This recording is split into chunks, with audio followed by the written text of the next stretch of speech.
Hey YouTube, welcome to Trevor's Vinyl World. Hope everybody's doing well. Today I wanted to talk about one of my favorite, well, I'd say it's definitely a top 25 film for me. It's a very strange film. You've probably never seen it. This is one of those where, because I'm the son of a video store owner, um, I've seen some really random stuff over the years. And this is a film called Buffalo 66. It came out in 1998. And something about it just always captivated me from the time I first saw it when it came out. Empire Magazine has this ranked as the 36th greatest independent film of all time. So I am not the only weirdo because this is a weird film. But there's just something about watching this that it makes you kind of root for it to end well. And I just really like how independent it feels. Like when you watch this, you really just feel like you're watching something that's like a private footage that you're not supposed to be watching. Like we're just in on it for some reason. Vincent Gallo is known now for just being kind of a recluse. And he did a really strange, bad movie after this called like Bad Bunny or something like that. And this is not about that at all. I think Buffalo 66 is by far the best film that he's involved in. He directed this, he wrote this, he starred in it. This is his baby, and I really wish he would have made a sequel to this. This is just very well done. It shows kind of a broken guy. He gets out of jail. He's got nothing going for him, and he abducts this girl from a tap dancing class, and he wants to bring her basically to his parents' house to convince them that she's his wife and that he's successful. And it's a very bizarre film. But there's just something about it that, you know, I just always liked it. Mickey Rourke is like, plays like a really small part in it. It's got some very strange cameos. The way it's shot is just very artistic. Vincent Gallo in the 80s, in the 1980s, he actually became like a pretty well-known painter. He made millions of dollars as an artist in the New York City, you know, art scene. It's kind of amazing, actually, because when he first dived into Hollywood, he just wasn't like, you know, the most attractive guy. He wasn't a George Clooney, and he also wasn't the best actor. So I think a lot of doors closed for him, but because he was a millionaire, he basically could get movies like this made. And I really wish he would have had a couple more when he was in his prime, because I just really like this. I'm not going to spoil, like, you know, the ending or anything, because hopefully, you know, I know a lot of people don't watch my channel, but hopefully someone out there will watch this movie because of this. I just think it's one of those forgotten films. Most of the films that I'm going to cover on my channel are going to be ones that I consider to be sort of forgotten, but just great films. And some people will think that this is a weird film, but there aren't too many movies out there that actually dive into the idea of like a broken man who, you know, whether it's from being abused or the system letting him down or whatever, you know, never finding love. He's just a broken guy, and then he meets this girl, and you know, I'm not going to give away the ending, but you know, it does end on a happy note, and just a very inspiring, like weird romantic drama comedy.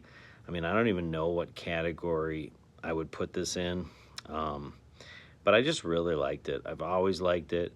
I had a college class once where we had to write like a review of a movie, and I had just seen this, and I think the teacher had, I think he thought I made up this movie or something, because it's just a very low budget, you know, film that nobody has seen. I don't even know if this was ever in actual theaters, because like I said, it was a very low budget independent film. I believe it was made for like $1 million, which is basically like nothing compared to the movies nowadays. But anyways, Vincent Gallo is the main guy in it, and then Christina Ricci, who most people will know from the Addams Family movies when she was a little girl. She's all grown up in this, and basically she's the love interest.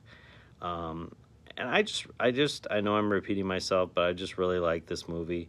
It's got some really cute scenes between her tap dancing at the bowling alley, them, trying to take photos in a photo booth. He's just an obnoxious guy, but I think some women, they just make a choice that they do like a guy and they're willing to overlook. He's trying to be cool, but the whole movie, he's just making a fool of himself. Um, but sometimes people just decide that they like someone, and basically, she likes him. And I just really like some of the aspects like that about the film. And they just do little things in this film that make you think it's not even a movie. You just think that you're watching sort of some kind of reality behind the scenes thing going on. So, anyways, just wanted to bring that up. It's probably, like I said, it's from 1998. I believe it's available on DVD. It's probably not on any streaming services. There are clips of it on dailymotion.com and YouTube, of course. And yeah, after this, Vincent Gallo's movie career, it was, I mean, I rooted for the guy, but man, this is the best he ever did by far. And then a funny story, I was at a bar, you know, probably in the mid 2000s, and there was a guy that looked like Vincent Gallo, and we started drinking, and his wife came up to me and said something about that they were from New York. And I was like, wow, that's so weird, because this guy that I like, Vincent Gallo, is from Buffalo, New York. And they knew exactly who I was talking about. And then this guy showed me his hand, and he had accidentally shot his thumb off. So he was telling me the story about how, he was handling a gun, and the gun went off, and he shot his thumb off. And I told him about Vincent Gallo, and he knew exactly who that was. And it was just kind of funny because this guy looked just like Vincent Gallo. And no, I just, sometimes you see a movie and it sticks with you. And I would love to one day be able to make just a small budget, low cost independent film. And, it's movies like this that really inspire, wannabe movie people like me, because, you can make a film for a low amount. It's possible. It's just, it's not highly likely. But there are people out there that beat the system, that beat the odds, and Vincent Gallo did it. I mean, I think a lot of it was because he was such a good painter and he made so much money doing that, if you're an artist and you're good at one thing and you can profit from it, it allows you access to you exploring your other arts. So even people that don't like his movies or don't like his politics, I mean, he's a really obnoxious guy, and I know he's very political and very just outspoken.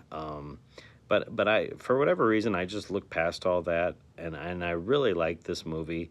I really like the poster. I really like the image of the movie. So yeah, I'm gonna leave it at that. Buffalo 66. It's not a perfect movie, but I really like it. Everyone have a good day. Subscribe to the channel, and talk to you later.